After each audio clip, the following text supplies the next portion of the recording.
ಅಧಿಕಾರಿಗಳ ದಿವ್ಯ ನಿರ್ಲಕ್ಷ್ಯ ಏನಿದೆ ಅನ್ನುವಂಥದ್ದು ಹಾವೇರಿ ಜಿಲ್ಲೆಯಲ್ಲಿ ಕಾಣಿಸ್ತಾ ಇರುವಂಥದ್ದು. ಕುಡುಕರ ಅಡ್ಡಿಯಾಗಿದೆ ಸಂಚಾರಿ ಪೊಲೀಸ್ ಠಾಣಾ. ಹಾವೇರಿ ಜಿಲ್ಲೆಯಲ್ಲಿ ಅಧಿಕಾರಿಗಳ ದಿವ್ಯ ನಿರ್ಲಕ್ಷ್ಯ, ಕುಡುಕರ ಅಡ್ಡೆಯಾದ ಸಂಚಾರಿ ಪೊಲೀಸ್ ಠಾಣೆ. ಪಾಳ್ಬಿದ್ದಂತಹ ನೂತನ ಸಂಚಾರಿ ಪೊಲೀಸ್ ಸ್ಟೇಷನ್ ಅಧಿಕಾರಿಗಳ ಅಡ್ಡೆಯಾಗಿದೆ.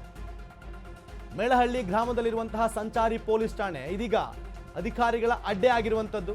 ಲಕ್ಷಾಂತರ ರೂಪಾಯಿ ವೆಚ್ಚದಲ್ಲಿ ನಿರ್ಮಾಣವಾಗಿರುವಂತಹ ಹಾವೇರಿ ಜಿಲ್ಲೆಯಲ್ಲಿ ಅಧಿಕಾರಿಗಳ ದಿವ್ಯ ನಿರ್ಲಕ್ಷ್ಯ ತೋರ್ತಾ ಇರುವಂಥದ್ದು. ಕುಡುಕರ ಅಡ್ಡೆಯಾಗಿದೆ ಸಂಚಾರಿ ಪೊಲೀಸ್ ಠಾಣೆ. ಕುಡುಕರ ಅಡ್ಡೆಯಾಗಿದೆ. ಲಕ್ಷಾಂತರ ರೂಪಾಯಿ ಖರ್ಚು ಮಾಡಿ ಕಟ್ಟಿದಂತಹ ಒಂದು ಠಾಣೆ ಕುಡುಕರ ಅಡ್ಡೆಯಾಗಿದೆ. ಪಾಳು ಬಿದ್ದಂತಿದೆ ನೂತನ ಸಂಚಾರಿ ಪೊಲೀಸ್ ಠಾಣಾ. ನೀವು ದೃಶ್ಯಗಳಲ್ಲಿ ಗಮನಿಸಬಹುದು, ಲಕ್ಷಾಂತರ ರೂಪಾಯಿ ಹಣವನ್ನು ವ್ಯಯಿಸಿ ಖರ್ಚು ಮಾಡಿ ಕಟ್ಟಿರುವಂತಹ ಸಂಚಾರಿ ಪೊಲೀಸ್ ಠಾಣೆ ಇದು ಕುಡುಕರ ಅಡ್ಡೆಯಾಗಿದೆ. ಅಧಿಕಾರಿಗಳ ಒಂಥರ ಗೆಸ್ಟ್ ಹೌಸ್ ಆದಂಗೆ ಆಗಿದೆ. ಅಕ್ರಮ ಚಟುವಟಿಕೆ ತಡೆಯೋದಕ್ಕೆ ಪೊಲೀಸ್ ನೇಮಕವನ್ನ ಮಾಡಲಾಗಿದೆ. ಮರಳು ಸಾಗಾಟ, ಪುಂಡರ ಹಾವಳಿ ತಡೆಯೋದಕ್ಕೆ ನಿರ್ಲಕ್ಷ್ಯವನ್ನು ತೋರಿಸ್ತಾ ಇರುವಂಥದ್ದು.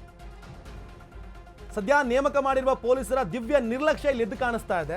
ಇಲ್ಲಿ ಅಕ್ರಮ ಚಟುವಟಿಕೆ ತಡೆಯೋದಕ್ಕೆ ನೇಮಿಸಿದ್ರೆ ಅದು ಆಗ್ತಾ ಇಲ್ವಂಥದ್ದು. ಸರಿಯಾಗಿ ಕಾರ್ಯನಿರ್ವಹಿಸ್ತಾ ಇಲ್ಲ ಪೊಲೀಸ್, ನಿರ್ವಹಿಸೋದಿಲ್ಲ. ಸ್ವಚ್ಛತೆ ಇಲ್ಲದೆ ಪಾಳು ಬಿದ್ದಿದೆ ಠಾಣೆ ಅನ್ನುವಂತಹ ವಿಚಾರಕ್ಕೆ ಜನರು ಆಕ್ರೋಶವನ್ನು ಹೊರಹಾಕ್ತಾ ಇದ್ದಾರೆ.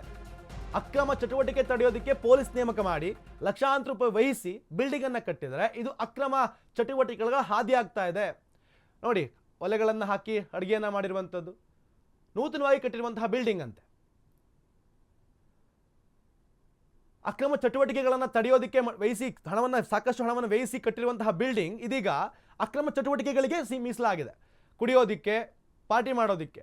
ಇನ್ನು ಜನರು ಹೇಳ್ತಾ ಇರುವಂಥದ್ದು, ಪೊಲೀಸರು ಯಾವುದೇ ತರಹದ ತಮ್ಮ ಕೆಲಸವನ್ನ ಮಾಡ್ತಾ ಇಲ್ಲ.